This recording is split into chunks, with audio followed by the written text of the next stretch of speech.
ನಾವು ನಾನು ಒಂದು ಸಿಂಪಲ್ ಆಗಿ ಹೇಳ್ಬಿಡ್ತೀನಿ, ಎಲ್ರಿಗೂ ಇದು ಅರ್ಥ ಆಗತ್ತೆ ಅನ್ಕೊಂಡಿದ್ದೀನಿ. ಇದನ್ನ ಮತ್ತೆ ಮತ್ತೆ 100 ಸತಿನೂ ಇದನ್ನೇ ಹೇಳ್ತಾ ಇರ್ತೀನಿ ನಾನು.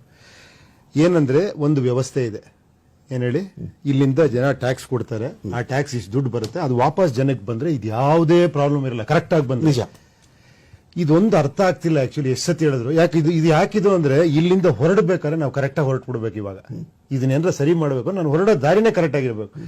ಈಗ ನಾನು ಏನು ದುಡ್ಡಿಸ್ಕೊಳ್ಳದೆ, ಪಾರ್ಟಿ ಫಂಡ್ ಇಲ್ಲದೆ ಏನಿಲ್ಲದೆ ನಾನು ರೀಚ್ ಮಾಡ್ತೀನಿ ಒಂದು ನಂಬಿಕೆ.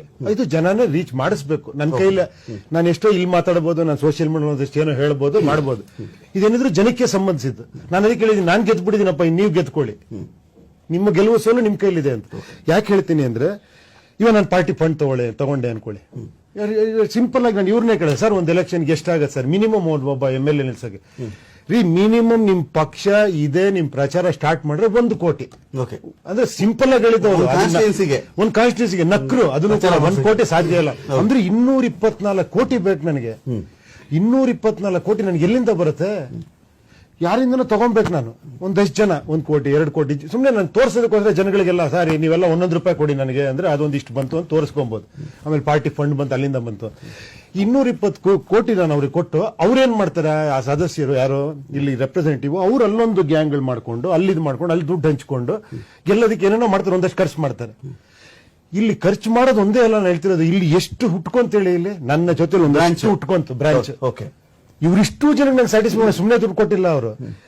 ಇನ್ನು ಈ ಇದಿಲ್ಲ, ಒಬ್ಬೊಬ್ಬ ಇವ್ರು ಯಾರು MLA ಕ್ಯಾಂಡಿಡೇಟ್ಸ್ ಅವರು, ಕಾರ್ಪೊರೇಟ್ ಇರ್ಬೋದು, ಎಲ್ಲರೂ ಕೂಡ ಅಲ್ಲೆಲ್ಲ ಒಂದು ಅದು ಹಬ್ತಿದ್ದು ಯಾವ್ದು ದುಡ್ಡಿಂದು. ಈಗ ನಾನು ಅಧಿಕಾರಕ್ಕೆ ಬಂದೆ ಅನ್ಕೊಳ್ಳಿ, ಏನಾಗತ್ತೆ? ನಾನೇನೋ ಮಾಡಕ್ ಹೊರಡ್ತೀನಿ, ಈ ಚೈನಲ್ಲೇ ಹೋಗ್ಬೇಕು ನಾನು. ಕೇಳಬೇಕು, ಹೌದು, ಇದೆಲ್ಲ ದುಡ್ಡು ಕೊಟ್ಟಿದ್ದಾರೆ. ನಾನು ಜನನ್ಗೆಲ್ಲ ಈಗ ಚಾನಲ್ ಹೋಗಿದ್ದೀನಿ. ಇವಾಗ ದುಡ್ಡು ಇದೇ ಚಾನಲ್ ಹೋಗ್ಬೇಕು ಜನಕ್ಕೆ. ನಾನು ಕೊಟ್ಟಿರೋನು ನನಗೆ ಎಷ್ಟೆಷ್ಟು ಹಂಗೆ ಬಾಚ್ಕೊಂಡು ಕೊನೆಗೆ ಇಲ್ಲಿ 100 ರೂಪಾಯಿ ಹೋದ್ರೆ ಅಲ್ಲಿ 3 ರೂಪಾಯಿ ಹೋಗಿರೋದು. ಸೊ ಈಗ ಮಾತಾಡಿ, ಈಗ ಯಾವ್ದು ನೀರಿನ ಸಮಸ್ಯೆ ಇರ್ಬೋದು, ರೈತರ ಸಮಸ್ಯೆ ಇರ್ಬೋದು, ಎಲ್ಲದಕ್ಕೂ ಈ ಪರಿಹಾರ ಇದೆಯಲ್ಲ. ಇದೊಂದು ಚಾನಲ್ ನ ಕಟ್ ಮಾಡಿದ್ರೆ ನಮ್ಮ ಕೈಲಿ ಸಾಧ್ಯ ಆದ್ರೆ, ಅದು ಜನಗಳ ಕೈಲೇ ಸಾಧ್ಯ ಆಗೋದು. ನಾವ್ ಎಷ್ಟೇ ಮಾತಾಡ್ಬೋದು, ಏನ್ ಸರ್, ಇದು ಸಾಧ್ಯ ಆದ್ರೆ ಖಂಡಿತ ಈ ದುಡ್ಡು ಏನೋ ಶಿಕ್ಷಣ ಸಿಗುತ್ತೆ, ವೈದ್ಯಕೀಯ ಸೌಲಭ್ಯ ಸಿಗುತ್ತೆ, ಎಲ್ಲವೂ ಸಿಗುತ್ತೆ.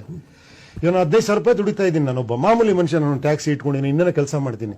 ನನಗಿಬ್ರು ಮಕ್ಕಳು, ನಾನು ಬಾಡಿಗೆ ಕಟ್ಲಾ, ನನ್ನ ಜೀವನ ನಡೆಸ್ಲಾ, ಈ ಮಗುನ ಸ್ಕೂಲಿಗೆ ಕಳಿಸ್ಲಾ, ಪಕ್ಕದವನು ಕಾನ್ವೆಂಟ್ ಕಳಿಸ್ತಾ ಇರ್ತಾನೆ. ನನಗೆ ಭಯ, ಅಯ್ಯೋ ಇಲ್ಲಿ ಸರ್ಕಾರಿ ಸ್ಕೂಲ್ ಕಳಿಸಿದ್ರೆ ನಾಳೆ ನನ್ನ ಮಗನಿಗೆ ಏನು ಭವಿಷ್ಯ ಸಿಗಲ್ವೋ ಅಂತ.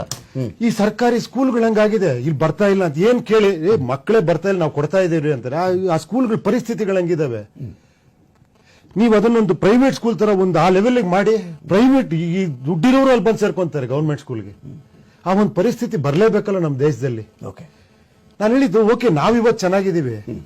ನಾನು ಹೇಳಿದ್ದು ಹೆಂಗ್ ಗೊತ್ತಾ, ನನ್ನ ಮನೆ ಬಹಳ ಚೆನ್ನಾಗಿದೆ, ನಾನು ಕೆಳಗಿಳಿದ್ರೆ ರೋಡ್ ಎಲ್ಲ ಕಿತ್ತೋಗಿದೆ, ನಾನು ಜಾಸ್ತಿ ಹೊರಗಡೆನೇ ಇರ್ಬೇಕಲ್ವಾ ಸರ್? ನಾನು ಎಷ್ಟು ದಿನ ಅರಮನೆ ಕಟ್ಕೊಂಡು ಮನೇಲೇ ಕೂತ್ಕೊಂಡಿರಕಾತ ಎಂಜಾಯ್ ಮಾಡ್ಕೊಂಡು, ನಾನು ಇದೇ ರಸ್ತೆಗೆ ಬರಬೇಕು, ಇದೇ ಜನಗಳ ಮಧ್ಯೆ ಓಡಾಡಬೇಕು. ಅದು ಸುಂದರವಾಗಿದ್ರೆ ತಾನೆ. ನಾವು ಫಾರಿನ್ಗೆ ಹೋದಾಗ ಯಾಕೆ ಎಂಜಾಯ್ ಮಾಡ್ತೀವಿ, ಏನೇ ಹಿಂಗಿದೆ ವಾ, ಯಾಕಂದ್ರೆ ದೇಶ ಚೆನ್ನಾಗಿಟ್ಟಿದ್ದಾರೆ. ಅವ್ರ ಮನೆ ಚಿಕ್ಕದಾಗೆ ಇದೆ, ಸಿಂಪಲ್ ಆಗೇ ಇದ್ದಾರೆ, ಕಷ್ಟಪಡ್ತಾರೆ. ಬಟ್ ದೇಶ ಹೊರಗಡೆ ಹೋಗ್ತಾರೆ, ಎಂಜಾಯ್ ಮಾಡ್ತಾರೆ, ಮಕ್ಳಿಗೆ ಸೇಫ್ಟಿ ಇದೆ, ಹೆಣ್ಮಕ್ಳಿಗೆ ಸೇಫ್ಟಿ ಇದೆ, ಎಲ್ಲ ಚೆನ್ನಾಗಿದೆ.